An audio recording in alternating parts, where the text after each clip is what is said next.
My name is Chad Williams, and today we're going to talk about a repeated measures one-way Anova. Let's start off by making some data here. So we're eventually going to use the cbind function up here to combine different columns, but let's do it one column at a time.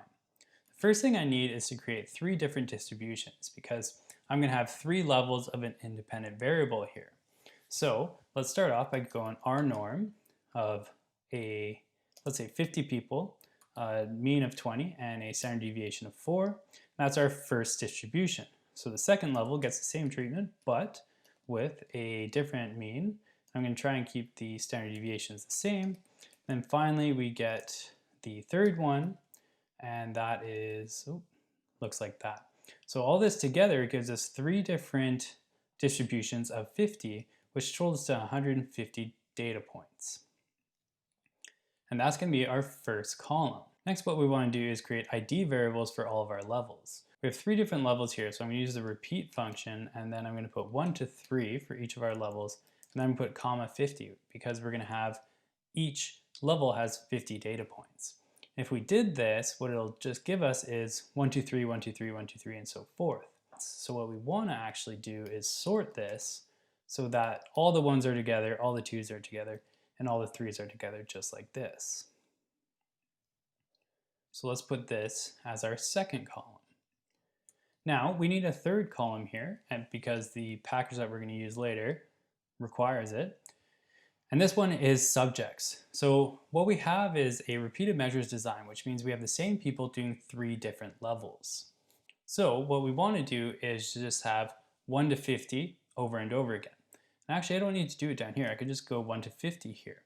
And what you'll notice is 1 to 50 just gives me the numbers 1 to 50 as you might expect. But I do need 150 data points. But when you put it into a frame like this, what happens is it'll automatically just keep going. So what we'll see is it goes 1 to 50, and then it starts over, 1 to 50 again. And there we go. Perfect. So what we have here is our scores. We have our levels of our IDs, so 1, then 2, then eventually 3. And we have the people. So number 1, person 1, was in the first level, but also in the second level, and if you look down, in the third level as well. So it's always good to plot our data, so let's do that here. So we always want to start with our x variable, which is our levels, and that's going to be our second column. And then we want to get our y variable, which will be our first column. If we run this, what we see is individual data points for each of the three levels. And you see this one's about 20 as the mean, this one's about 30 as the mean, and this one's about 35. Just what we were expecting. So we next actually have to prepare our data for an Anova. So how do we do that? First thing is we're going to need it to be a data frame. So we're going to actually change our variable data into a data frame using this function as.data.frame. And there we go. Now it's a data frame. And if we pull it open, we see the three different columns. Of course, we can now name those columns. And then we're going to just say scores, and then levels, and then subject. So the first column is going to be our actual scores. The second one is going to be the levels of the independent variable, and then the subject ID. Now the other thing we want to do is what you'll see is these are all three numerically tagged. We actually have levels, and they should be factors, not levels in themselves. And then subjects are also factors. So what we can do is data2 equals as.factor data2. And what that happens is this levels is now a factor.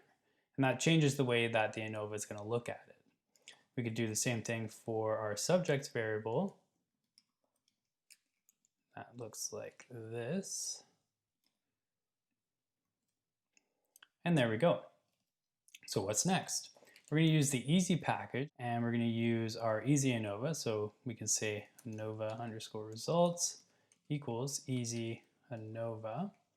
And what we want to do is first, it's not too intuitive, but we want to put dv, which is the parameter dependent variable. So that's intuitive, but this part's not. We have equals dot brackets, and we just want to put our scores title here. So scores. Then we want comma, and then what we're going to put here is within, and that equals dot brackets, and then we're going to put levels, And we put within here, but if we were doing an independent samples design, it would be between. And then finally, we want to put WID equals dot brackets. This is our subject IDs. We're going to put detailed equals true because we want a little bit more information. We're going to put type equals 3, which is the type of sums of squared. If you don't know what that means, you should look it up. It's pretty important. And then we're going to put our data equals data. And what this is just saying, well, what variable are we looking at to find these things? Now, I always say this, but I should really rename my data variable as something better than data because it can be confusing. And so what we get is this result here. What we first see is it gives us the Mauchly's test for sphericity assumption results already. So that's pretty important, and what we see is that we are not significant. So our assumption has been met, so we can just use our standard results here. And so this is our main result. So we have intercept, but you could just ignore that. And we have levels, which has a degrees of freedom of numerator, denominator. It has sums of squareds, an F value, a P value, and a generalized eta squared value. And what we see is our numerator degrees of freedom is 2, which makes sense because it's our number of levels, so 3 minus 1. Our degrees of freedom for the denominator is a little weird. So what it is the same number I just told you, k minus 1, times our total n minus 1. And our total n is 50 people because we have 50 people doing 3 different levels. So that's 50 minus 1 is 49 times k minus 1, which is 2, which equals 98. And what we'll see here is that the p-value is very significant. It's a very small p-value, so there is a difference here somewhere. So we can write this out as the following: f brackets 2 comma 98, so our 2 degrees of freedom, equals our f value, which is 166.51, comma, our p is less than 0.0001, and then generalized eta squared, I'm just going to put GES here, equals 0.69. And usually I'll put the actual symbol because eta is a symbol, but GES is easier here in R, but when you report it, make sure you're using the correct symbols.